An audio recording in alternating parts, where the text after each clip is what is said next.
Hi friends, ABA four ക്രിയേഷൻസിൻ്റെ പുതിയൊരു എപ്പിസോഡിലേക്ക് സ്വാഗതം. ആയുർവേദത്തിലെ ഒരു ഔഷധക്കൂട്ടാണ് നാൽപ്പാമരം. പേരാൽ, അരയാൽ, അത്തി, ഇത്തി എന്നീ 4 മരങ്ങളുടെ ഒരു മിശ്രിതമാണ് ഇത്.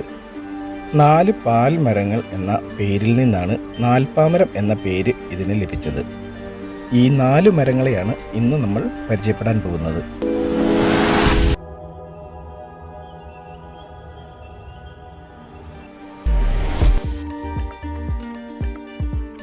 മൊറേസി സസ്യകുടുംബത്തിലെ ഒരു വൃക്ഷമാണ് അത്തി. ഫൈക്കസ് റെസിമോസ എന്നാണ് ഇതിൻ്റെ ശാസ്ത്രീയ നാമം. കാതലില്ലാത്ത ബഹുശാഖിയായ ഈ വൃക്ഷം 10 മീറ്റർ ഉയരത്തിൽ വരെ വളരും. ഇവയുടെ കട്ടിയുള്ള ഇലകൾക്ക് 10 മുതൽ 20 സെൻറ്റിമീറ്റർ വരെ നീളമുണ്ടാകും. ഇതിൻ്റെ ജന്മദേശം ഏഷ്യയാണ്. മിതോഷ്ണ മേഖലയിലാണ് ഇവ സമൃദ്ധമായി കാണപ്പെടുന്നത്. അധികം പ്രായമാകാത്ത വൃക്ഷങ്ങളുടെ ഇളം കൊമ്പുകളിലാണ് ഇവയുടെ ഫലങ്ങൾ ഉണ്ടാകുന്നത്. തണ്ടിൻ്റെ വശത്തു നിന്നും ശാഖകൾ പോലെ വളരുന്ന ഇവയുടെ അകം പൊള്ളയാണ്. ഉള്ളിൽ അനേകം ചെറിയ വിത്തുകളും കാണപ്പെടുന്നു. അത്തിപ്പഴത്തിൻ്റെ കറ പാൽ പിരിക്കാൻ ഉപയോഗിക്കാം. ഇതിൽ നിന്ന് ഉണ്ടാകുന്ന ദഹനരസം മാംസത്തെ മൃദുവാക്കാൻ ഉപയോഗിക്കാറുണ്ട്. കൂടാതെ സുഗന്ധദ്രവ്യ നിർമ്മാണത്തിനും ഉപയോഗിക്കുന്നു. അത്തി, ഇത്തി, അരയാൽ, പേരാൽ എന്നീ 4 മരങ്ങളുടെ തൊലികൾ ചേർന്നതാണ് നാൽപ്പാമരപ്പട്ട. നാൽപ്പാമരാതി എണ്ണയിലെ ഒരു പ്രധാന ഘടകവുമാണ് അത്തി. തൊലി, കായ്, വേര് എന്നിവയാണ് ഔഷധയോഗ്യമായ ഭാഗങ്ങൾ. ബലക്ഷയം മാറുന്നതിനും വിളർച്ച, വയറിളക്കം, അത്യാർത്തവം, ആസ്മ എന്നിവയ്ക്കും അത്തിപ്പഴം അത്യുത്തമമാണ്. മൊറേസി സസ്യകുടുംബത്തിൽ ഉൾപ്പെടുന്നതും കേരളത്തിൽ കാണപ്പെടുന്നതുമായ ഒരിനം വൃക്ഷമാണ് ഇത്തി. ഫൈക്കസ് ടിൻറ്റോറിയ എന്നാണ് ഇതിൻ്റെ ശാസ്ത്രീയ നാമം. ആൽവർഗത്തിൽപ്പെടുന്ന ഈ വൃക്ഷത്തിൽ പാൽ പോലുള്ള കറ കാണപ്പെടുന്നു. ആയുർവേദത്തിൽ പ്രമുഖ സ്ഥാനമുള്ള നാൽപ്പാമരം എന്ന ഔഷധക്കൂട്ടിൽ ചേരുന്ന 4 മരങ്ങളിൽ ഒന്നാണ് ഇത്തി. വേര്, ഫലങ്ങൾ, തൊലി, ഇലകൾ എന്നിവ ഔഷധത്തിന് ഉപയോഗിക്കുന്നു. പ്രമേഹം, അൾസർ, ത്വക്ക് രോഗങ്ങൾ എന്നിവയ്ക്കുള്ള ഔഷധമായി ഉപയോഗിക്കുന്ന ഇത്തി പഞ്ചവൽക്കത്തിലും അംഗമാണ്.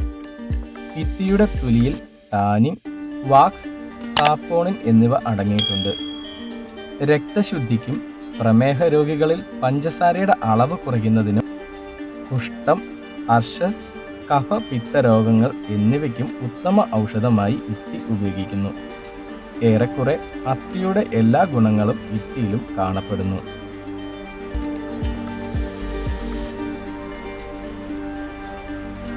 ഇന്ത്യൻ ഉപഭൂഖണ്ഡത്തിലെമ്പാടും കാണപ്പെടുന്ന വലിപ്പമേറിയ ഒരു ഇലകൊഴിയും വൃക്ഷമാണ് അരയാൽ. ഫൈക്കസ് റിലീജിയോസ എന്നാണ് ഇതിൻ്റെ ശാസ്ത്രീയ നാമം. ഹിന്ദു, ബുദ്ധ മതങ്ങൾ പവിത്രമായി കാണുന്ന ഒരു വൃക്ഷം കൂടിയാണ് ഇത്. ഈ വൃക്ഷത്തിൻ്റെ വിവിധ ഭാഗങ്ങൾ ആയുർവേദത്തിലെ പല ഔഷധങ്ങളിലും ചേരുവയായും ഉപയോഗിക്കുന്നു. ആര്യന്മാരുടെ പവിത്രമായ വൃക്ഷമായിരുന്നു ആൽമരം.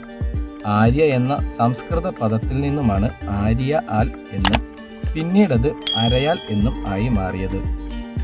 കേരളത്തിൽ ആരാധനാലയങ്ങൾക്കും വിദ്യാലയങ്ങൾക്കും നാട്ടുവഴികൾക്കും അരികിൽ പണ്ട് മുതലേ തന്നെ കേരളീയർ ആൽമരം നട്ടുപിടിപ്പിച്ചിരുന്നതായി ചരിത്രം പറയുന്നു. വളരെ കാലം ആയുസുള്ളവയാണ് ഈ മരങ്ങൾ. മണ്ണിലല്ലാതെയും ആൽമരത്തിൻ്റെ വിത്ത് മുളച്ച് തൈ വളരും. വിത്തുകൾ കാറ്റിൽ പറന്ന് വീടിൻ്റെ ഭിത്തികളിലോ ഓടകളിലോ വന്ന് പതിച്ചാൽ പോലും അവ മുളച്ച് വളർന്നു തുടങ്ങും. മണ്ണില്ലെങ്കിലും അവ വായുവിൽ നിന്ന് ജലാംശവും കഴിയുന്നത്ര പോഷണങ്ങളും വലിച്ചെടുക്കും. ഏത് പ്രതികൂല സാഹചര്യങ്ങളിലും വളരുന്ന ഇവയുടെ ശാഖകളിൽ നിന്ന് വേരുകൾ മുളയ്ക്കാറുണ്ട്. ഇത് കൂടുതൽ പോഷണം ലഭ്യമാക്കാനുള്ള മരത്തിൻ്റെ ശ്രമമാണ്. ഈ വേരുകൾ വായുവിൽ നിന്ന് ഈർപ്പം, പൊടി, ചത്ത പ്രാണികൾ എന്നിവയിൽ നിന്ന് നൈട്രജനും സ്വീകരിക്കുന്നു. ഈ വലിയ വൃക്ഷത്തിൻ്റെ ശാഖകൾ വളരെ വിസ്തൃതിയിൽ പടർന്ന് പന്തലിച്ച് കാണപ്പെടുന്നു.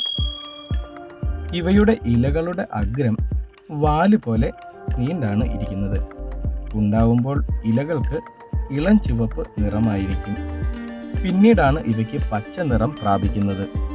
വളരെ ചെറിയ പുഷ്പങ്ങളാണ് ഇവയ്ക്ക് ഉണ്ടാവുക.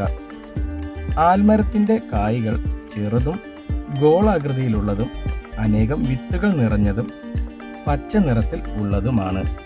ഇവ ഉണ്ടാകുന്നത് തണ്ടുകളിലാണ്. കായ്കൾ പാകമാകുമ്പോൾ ചുവപ്പ് കലർന്ന മഞ്ഞ നിറത്തിലാകും കാണപ്പെടുക. പട്ടയിൽ 4% ടാനിൻ അടങ്ങിയിരിക്കുന്ന ഇവയുടെ മരപ്പട്ടയും ഇലയും നാമ്പും ഉദര രോഗങ്ങൾക്കായി ഉപയോഗിക്കാറുണ്ട്. മരപ്പട്ടയുടെ കറ വ്രണങ്ങൾ ഭേദപ്പെടുത്താൻ ഉപയോഗിക്കാറുണ്ട്. നാൽപ്പാമരം എന്ന ആയുർവേദ മരുന്ന് കൂട്ടിലെ ഒരു പ്രധാന ചേരുവയായും ഇത് ഉപയോഗിക്കുന്നു. ആൽമരത്തിൻ്റെ ഇളം തണ്ടുകൾ, കായ്കൾ എന്നിവ ചർമ്മത്തിലുണ്ടാകുന്ന രോഗങ്ങൾക്കും വ്രണങ്ങൾക്കും ഔഷധമായി ഉപയോഗിക്കുന്നു. കൂടാതെ തടി, കരൾ സംബന്ധമായ അസുഖങ്ങൾക്ക് മരുന്നായും ഉപയോഗിക്കാറുണ്ട്. ഇന്ത്യൻ ഉപഭൂഖണ്ഡത്തിലെ ആൽവർഗത്തിൽപ്പെട്ട ഒരു വൻമരമാണ് പേരാൽ. ഫൈക്കസ് ബംഗാളൻസിസ് എന്നാണ് ഇതിൻ്റെ ശാസ്ത്രീയ നാമം. 50 മീറ്ററോളം ഉയരം വെക്കാറുള്ള പേരാലുകൾ മറ്റു മരങ്ങളിലെ പോടുകളിൽ വളർന്ന് വായ്വേരുകൾ താഴോട്ടിറങ്ങി സ്വതന്ത്ര മരങ്ങളായി മാറുകയാണ് പതിവ്. ഇവയുടെ വേരും തടിയും തിരിച്ചറിയാൻ കഴിയില്ല. പ്ലാവിലയോട് നല്ല സാമ്യമുള്ള ഇലകളാണ് ഇവയുടേത്. ഇലകളുടെ സിരകൾ നന്നായി തെളിഞ്ഞു കാണാം. വളർച്ചയുള്ള സ്ഥലത്ത് വളരുന്ന പേരാലിൻ്റെ ഇല മുഴുവൻ ഡിസംബർ ജനുവരി മാസങ്ങളിൽ പൊഴിയും. പുതിയ ഇലകൾ പെട്ടെന്ന് തന്നെ ഉണ്ടാവും. ജനുവരി മുതൽ മാർച്ച് വരെയാണ് ഇതിൻ്റെ പൂക്കാലം. ഞെട്ടില്ലാത്ത ചെറിയ പൂക്കളാണ് ഇവയുടേത്. ആൺപൂവും പെൺപൂവും വെവ്വേറെയാണ്.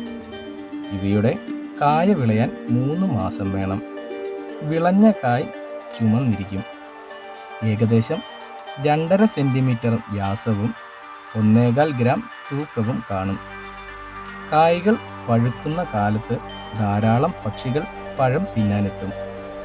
പക്ഷികൾ കായ കൊത്തി വിഴുങ്ങുകയും വിത്തുകൾ കേടുകൂടാതെ വിസർജിക്കപ്പെടുകയും ചെയ്യുന്നു.